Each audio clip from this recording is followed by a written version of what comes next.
नमस्कार विद्यार्थ्यांनो, आपल्या YouTube चॅनेलवर आपले मनापासून स्वागत आहे. आज आपण इयत्ता 5वी पर्यावरण अभ्यास भाग 1 मधील पाठ क्रमांक 2 पृथ्वीचे फिरणे हा धडा वाचन करून घेणार आहोत. या व्हिडिओमध्ये आपण फक्त धड्याचे स्पष्ट, नीट आणि योग्य उच्चारांसह वाचन करणार आहोत.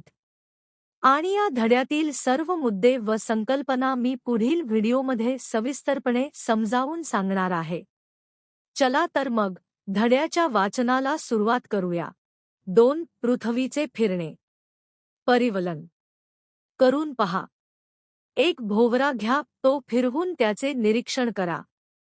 भोवरा स्वतःभोवती फिरतो. स्वतःभोवती फिरणारी कोणतीही वस्तू प्रत्यक्षात एका अदृश्य रेषेभोवती फिरत असते. वस्तूच्या स्वतःभोवती फिरण्याला परिवलन म्हणतात, तर ती वस्तू ज्या अदृश्य रेषेभोवती फिरते तिला त्या वस्तूच्या परिवलनाचा अक्ष किंवा आस म्हणतात. पृथ्वीचे परिवलन करून पहा. एक पृथ्वीगोल घ्या, तो फिरवून पहा. तो कोणत्या रेषेभोवती परिवलन करतो ते पहा. आता एक ओळंबा घेऊन चित्रात दाखवल्याप्रमाणे पृथ्वीगोलाजवळ धरा. ओळंबा उपलब्ध नसल्यास खोडरबरला दोरा बांधून ओळंबा तयार करा. ओळंबा आणि पृथ्वीचा अक्ष या दोन रेषा एकमेकांशी कोन करतात हे तुमच्या लक्षात येईल, म्हणजेच पृथ्वीचा अक्ष कललेला आहे. अशा अक्ष कललेल्या स्थितीमध्येच पृथ्वी परिवलन करत असते. चित्रात पृथ्वीचा अक्ष या रेषेने दाखवला आहे. ही रेषा पृथ्वीच्या मध्यबिंदूतून जाते. N व S या बिंदूंना पृथ्वीचे ध्रुव म्हणतात. N हा पृथ्वीचा उत्तर ध्रुव आहे, तर S हा पृथ्वीचा दक्षिण ध्रुव आहे. उत्तर आणि दक्षिण ध्रुवांच्या मध्यावर पृथ्वीच्या पृष्ठभागावर एक वर्तुळ काढल्यास पृथ्वीचे दोन समान भाग होतात. पृथ्वीवरील या काल्पनिक वर्तुळाला विषुववृत्त म्हणतात. वरील पृथ्वीगोल पहा. विषुववृत्तामुळे होणाऱ्या पृथ्वीच्या दोन समान भागांना उत्तर गोलार्ध आणि दक्षिण गोलार्ध म्हणतात. करून पहा. एका मोठ्या टेबलावर मधोमध एक मेणबत्ती उभी ठेवा. मेणबत्ती भोवती एक मोठे वर्तुळ काढा. या वर्तुळाच्या एका बिंदूवर पृथ्वीगोल ठेवा. मेणबत्ती पेटवा. खोलीत अंधार करा. मेणबत्ती म्हणजे सूर्य आहे असे समजा. पृथ्वीगोलाच्या कोणत्या भागावर उजेड पडतो, कोणत्या भागावर उजेड पडत नाही ते पहा. पृथ्वीगोलाकडे उत्तर ध्रुवाकडून पहा आणि घड्याळाच्या काट्यांच्या विरुद्ध दिशेने फिरवा. आपली पृथ्वी ही स्वतःभोवती याच दिशेने म्हणजे पश्चिमेकडून पूर्वेकडे फिरते. पृथ्वीगोलाचे विविध भाग क्रमाक्रमाने उजेडात येतात आणि त्याच क्रमाने उजेडापासून दूर जातात. ज्या भागावर उजेड पडतो तेथे दिन आहे, तर जेथे उजेड पडत नाही तेथे रात्र आहे, असे आपण म्हणतो. सूर्योदय आणि सूर्यास्त. करून पहा. एक लाल रंगाची टिकली घ्या, ती पृथ्वीगोलावर चिकटवा. वरील प्रयोगाप्रमाणेच पृथ्वीगोल व मेणबत्ती घेऊन प्रयोग करा.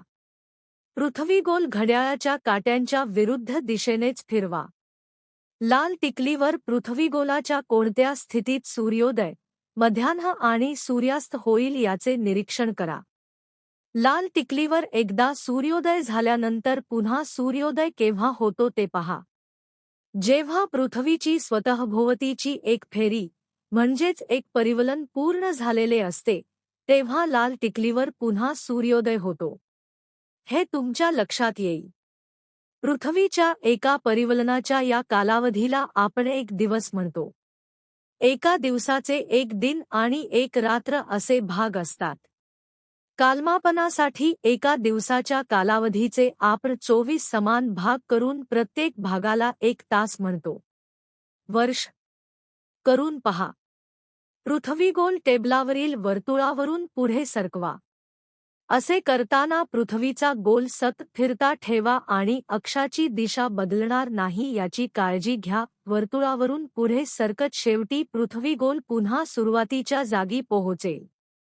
याचप्रमाणे पृथ्वीही स्वतःभोवती फिरत फिरत सूर्याभोवती परिभ्रमण करत असते. पृथ्वीच्या सूर्याभोवतीच्या एका परिभ्रमणाला जो कालावधी लागतो त्याला वर्ष म्हणतात. एका वर्षात सुमारे 365 दिवस आणि 6 तास असतात. लीप वर्ष. ग्रेगरियन पद्धतीच्या दिनदर्शिकेत वर्षाचे सर्वसाधारणपणे 365 दिवस धरतात. याचा अर्थ असा की प्रत्येक वर्षात 6 तास कमी धरले जातात, म्हणजे 4 वर्षात 24 तास किंवा एक पूर्ण दिवस कमी धरला जातो. हा दिवस भरून काढण्यासाठी ग्रेगरियन दिनदर्शिकेतील प्रत्येक चौथ्या वर्षात फेब्रुवारी महिन्यात एक अधिकचा दिवस जोडला जातो. त्यावर्षी फेब्रुवारी महिना 28 ऐवजी 29 दिवसांचा असतो आणि ते वर्ष 365 ऐवजी 366 दिवसांचे असते. या वर्षाला लीप वर्ष म्हणतात. माहीत आहे का तुम्हाला? पृथ्वीवर दिन व रात्रीचा कालावधी सारखा नसतो, हे आपण मागील इयत्तेत पाहिले आहे. पृथ्वीचा आस कललेला असल्यामुळे व पृथ्वीच्या परिभ्रमणामुळे हा फरक होतो. 22 मार्च ते 23 सप्टेंबर या काळात उत्तर गोलार्धात दिनमान जास्त असते, म्हणजे दिन मोठा असतो. त्यामुळे तेथे उष्णता जास्त असते, म्हणून या काळात उत्तर गोलार्धात उन्हाळा असतो. याच काळात दक्षिण गोलार्धात मात्र रात्रमान जास्त असते, म्हणजेच रात्र मोठी असते. त्यामुळे या भागात उष्णता कमी प्रमाणात मिळते. त्यामुळे दक्षिण गोलार्धात हिवाळा असतो. 23 सप्टेंबर ते 22 मार्च या काळात दक्षिण गोलार्धात दिनमान जास्त असते.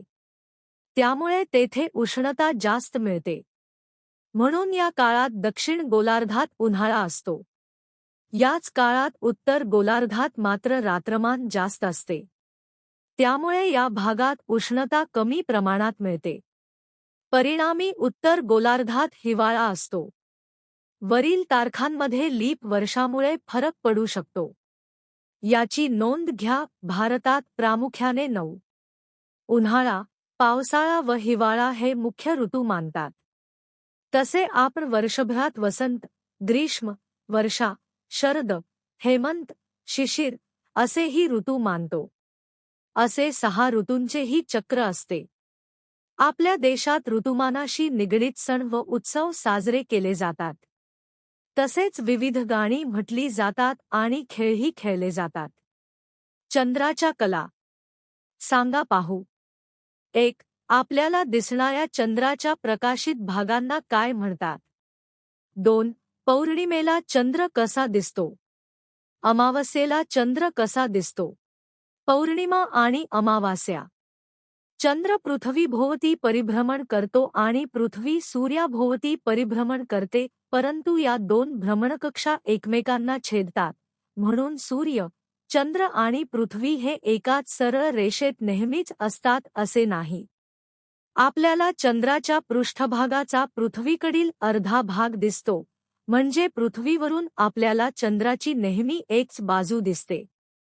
चंद्र स्वयंप्रकाशित नाही. सूर्याचा प्रकाश चंद्रावर पडल्यामुळे तो आपल्याला पृथ्वीवरून दिसतो. पौर्णिमेच्या रात्री आपल्याला चंद्राचा पृथ्वीकडील पूर्ण भाग दिसतो. अमावास्येच्या रात्री चंद्राचा कुठलाच भाग दिसत नाही. पौर्णिमेपासून अमावास्येपर्यंत चंद्राचा पृथ्वीवरून दिसणारा प्रकाशित भाग कमी कमी होत जातो. अमावास्येपासून पौर्णिमेपर्यंत तो पुन्हा वाढत वाढत जातो. यालाच आपण चंद्राच्या कला म्हणतो. चांद्रमास आणि तिथी अमावास्येपासून पौर्णिमेपर्यंतच्या 15 दिवसांच्या कला तुम्ही पाहिल्या आहेत. अमावास्येपासून पौर्णिमेच्या स्थितीत येण्यास चंद्राला 14 किंवा 15 दिवस लागतात. या पंधरवड्याला शुक्लपक्ष म्हणतात. पौर्णिमेनंतर चंद्राचा पृथ्वीकडील प्रकाशित भाग कमी कमी होऊ लागतो. 14 ते 15 दिवसांनी पुन्हा अमावास्या येते. या पंधरवड्याला कृष्ण पक्ष म्हणतात. अशा प्रकारे एका अमावास्येपासून पुढच्या अमावास्येचा काळ सुमारे 28 ते 30 दिवसांचा असतो. या काळाला चांद्रमास म्हणतात. चांद्रमासातील प्रत्येक दिवसाला तिथी म्हणतात. आपण काय शिकलो? पृथ्वीच्या परिवलनामुळे पृथ्वीवर दिन आणि रात्र होतात. पृथ्वीचे सूर्याभोवतीचे परिभ्रमण आणि पृथ्वीचा कललेला अक्ष यांमुळे पृथ्वीवर ऋतू होतात. चंद्राच्या पृथ्वीभोवतीच्या परिभ्रमणामुळे आपल्याला चंद्राच्या कला दिसतात. एका अमावास्येपासून पुढच्या अमावास्येपर्यंतच्या काळाला चांद्रमास म्हणतात. चांद्रमास सुमारे 28 ते 30 दिवसांचा असतो. पौर्णिमेला शेवट होणाऱ्या चांद्रमासातील पंधरवड्याला शुक्ल पक्ष, अमावास्येस शेवट होणाऱ्या पंधरवड्याला कृष्ण पक्ष म्हणतात. चांद्रमासातील दिवसांना तिथी म्हणतात. तर विद्यार्थ्यांनो, आजचा वाचनाचा व्हिडिओ इथेच संपतो. आपण पाठ क्रमांक 2 पृथ्वीचे फिरणे हा धडा पूर्णपणे वाचून घेतला. या धड्यातील पृथ्वीच्या हालचाली, संकल्पना आणि महत्त्वाचे मुद्दे मी पुढील स्पष्टीकरणाच्या व्हिडिओमध्ये अतिशय सोप्या भाषेत समजावून सांगणार आहे. म्हणून पुढील व्हिडिओ नक्की पहा. हा व्हिडिओ आवडला असेल तर लाईक करा, शेअर करा आणि अशाच शैक्षणिक व्हिडिओंसाठी आमच्या चॅनेलला सबस्क्राईब करा. धन्यवाद विद्यार्थ्यांनो.